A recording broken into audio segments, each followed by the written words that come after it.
Hello everyone, welcome to vehicle vision. इस video में हम लोग बलेनो 2024 के जेटा और अल्फा मॉडल के बारे में कंपेयर करेंगे, जो कि सेकंड टॉप और टॉप मॉडल है। अगर आप इस चैनल पर नए हैं तो चैनल को लाइक, शेयर और सब्सक्राइब करना मत भूलिएगा। इस वीडियो में हम लोग दोनों ही मॉडल के बारे में फुल डिटेल में उसके स्पेसिफिकेशन, इंटीरियर, एक्सटीरियर, माइलेज और प्राइस डिफरेंस के बारे में बात करेंगे, और लास्ट में ये भी बताएंगे कि आपको कौन सी कार लेनी ही चाहिए। पिछले वीडियो में हम लोग ने सेकंड बेस और बेस मॉडल के बारे में फुल डिटेल में बात किया। अगर आप लोग ने वीडियो नहीं देखा हो तो जाके डिस्क्रिप्शन में लिंक दे दूंगा, आप वहां से देख लीजिएगा। चलिए स्टार्ट करते हैं इस वीडियो को। पहले एक्सटीरियर से शुरू करते हैं तो डायमेंशंस पे आते हैं। दोनों की आपको सेम डायमेंशंस मिल जाएगी। लेंथ 13 फीट की, विथ 5.5 फीट की, और हाइट जो है आपको 4.9 फीट की मिल जाती। टायर साइज की बात करें तो दोनों में ही आपको 16 इंचेस के ट्यूबलेस टायर मिल जाते हैं एलॉय व्हील के साथ। इंजन की बात करें तो दोनों में ही सेम 1197 सीसी का इंजन मिल जाता है 4 सिलेंडर के साथ। और नेक्स्ट जो है, स्टार्टिंग से हम बात करते हैं, ग्रिल जो है हमारी वो क्रोम फिनिश में मिल जाती है दोनों में ही। और प्रोजेक्टर हेडलैम्प जो है वो एलईडी में ही मिल जाता है दोनों में। नेक्स्ट हम लोग बात करते हैं, डोर हैंडल जो है वो क्रोम प्लेटेड में आता है दोनों में। अब हम लोग साइड मिरर की बात करते हैं तो जेटा में आपको साइड मिरर जो है बॉडी कलर के साथ मिल जाता है, और वो electrically foldable with turning indicator के साथ मिलता है। वही अल्फा में साइड मिरर जो है वो बॉडी कलर के साथ आता है, पर वो ऑटो फोल्डिंग के साथ आता है टर्निंग इंडिकेटर के साथ। दोनों में ही रियर डिफॉगर मिल जाता है, दोनों में स्पॉइलर मिल जाता है, दोनों में ही 4 पार्किंग सेंसर मिल जाता है, दोनों में ही रियर वाइपर एंड वॉशर मिल जाता है, और दोनों में ही एलईडी टेल लाइट मिल जाता है। कैमरे की बात करें तो जेटा में आपको रियर व्यू कैमरा मिलता है, और अल्फा में आपको 360 डिग्री कैमरा मिल जाता है। और फॉग लाइट की बात करें तो जेटा में फॉग लाइट नहीं मिलता है, वही अल्फा में आपको फॉग लाइट मिल जाता है। और की बात कर ले तो दोनों में ही आपको सेंट्रल लॉकिंग मिल जाती है, कीलेस एंट्री मिल जाती है, मीन्स रिमोट कंट्रोल की मिल जाती है आप लोग को। इंटीरियर की बात कर लेते हैं तो दोनों में ही आपको 5 सीटिंग कैपेसिटी मिल जाती है, 5 लोग कंफर्टेबली बैठ सकते हैं। दोनों में ही आपको पावर एंड एडजस्टेबल स्टीयरिंग मिल जाता है टिल्ट एंड टेलीस्कोपिक के साथ। दोनों में ही आपको स्टीयरिंग माउंटेड ऑडियो कंट्रोल मिल जाता है, और अल्फा में आपको क्रूज कंट्रोल मिल जाता है, और वही जेटा में आपको नहीं मिलता है। दोनों में ही आपको पुश स्टार्ट स्टॉप बटन मिल जाता है, दोनों में ही आपको डिजिटल क्लस्टर मिल जाता है 4.2 इंचेस का, और अल्फा में आपको HUD डिस्प्ले मिल जाता है, हेड्स अप डिस्प्ले, वही जेटा में नहीं मिलता है। और अल्फा में एक और एडिशनल फीचर मिल जाता है, को ड्राइवर वैनिटी लैम्प मिल जाता है, और जेटा में नहीं मिलता है। और एक और एडिशनल फीचर है जो कि अल्फा में मिलता है, ऑटो डिमिंग IRVM मिल जाता है। इनसाइड रियर व्यू मिरर जो होता है वो ऑटो डिमिंग, मतलब वो अपने आप से ही एडजस्ट कर लेता है डे नाइट को, वही आपको जेटा में नहीं मिलता है। दोनों में ही ऑटोमेटिक क्लाइमेट कंट्रोल मिल जाता है, AC एंड हीटर मिल जाता है, दोनों में ही आपको रियर AC वेंट्स मिल जाते हैं, पावर विंडोज़ मिल जाते हैं फ्रंट एंड रियर में दोनों में ही, एंटी लॉक ब्रेकिंग सिस्टम मिल जाता है दोनों में ही। और एयर बैग की बात कर ले तो ड्राइवर, को driver, side and curtain air bag मिल जाते हैं आपको दोनों ही में।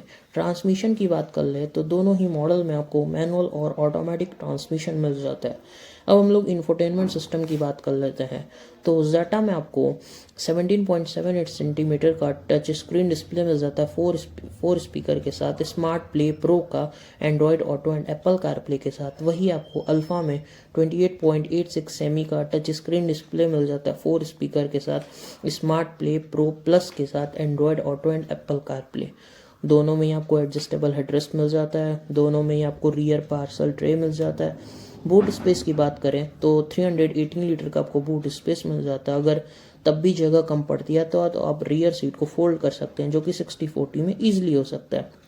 एडिशनल फीचर की बात करते हैं दोनों में तो ड्राइवर साइड आपको सीट हाइट एडजस्टर मिल जाता है, फ्रंट सेंटर स्लाइडिंग आर्मरेस्ट मिल जाता है, और फ्रंट फुटवेल लैम्प मिल जाता है। इंटीरियर में बस इतना ही। अब हम लोग इसके maximum power, maximum torque, mileage और प्राइस के बारे में बात कर लेते हैं। तो सबसे पहले पावर और टॉर्क के बारे में बात करते हैं तो दोनों ही मॉडल में आपको सेम पावर सेम टॉर्क मिल जाता है मैनुअल और ऑटोमेटिक ट्रांसमिशन में। तो पावर आपको 88.50 bhp एंड 6000 का RPM मिल जाता है। टॉर्क आपको 113 न्यूटन मीटर एंड 4400 का RPM मिल जाता है। वही आपको CNG जेटा जो आता है, जेटा मॉडल में CNG आता है, उसमें आपको पावर जो है 76.43 bhp एंड 6000 का आरपीएम मिलता है, और टॉर्क 98.5 न्यूटन मीटर एंड 4300 का आरपीएम मिल जाता है। माइलेज की बात कर लेते हैं तो दोनों ही मॉडल में आपको सेम माइलेज मिल जाता है मैनुअल और ऑटोमेटिक ट्रांसमिशन का। तो मैनुअल में 22.35 किलोमीटर पर लीटर और ऑटोमेटिक में 22.94 किलोमीटर पर लीटर मिल जाता है। वही जेटा के सीएनजी में 30.61 किलोमीटर पर केजी का माइलेज मिल जाता है। अब हम लोग प्राइस के बारे में बात कर लेते हैं। तो जेटा के प्राइस के बारे में पहले बात करते हैं। तो उसमें मैनुअल, ऑटोमेटिक और सीएनजी आता है। तो मैनुअल का एक शोरूम प्राइस 8,43,206 रुपीज़ मिल जाता है। वही आपको ऑन रोड प्राइस गोरखपुर का 9,53,579 रुपीज़ मिल जाता है। ऑटोमेटिक की बात कर ले तो उसका एक शोरूम प्राइस 8,93,206 रुपीज़ मिलता है।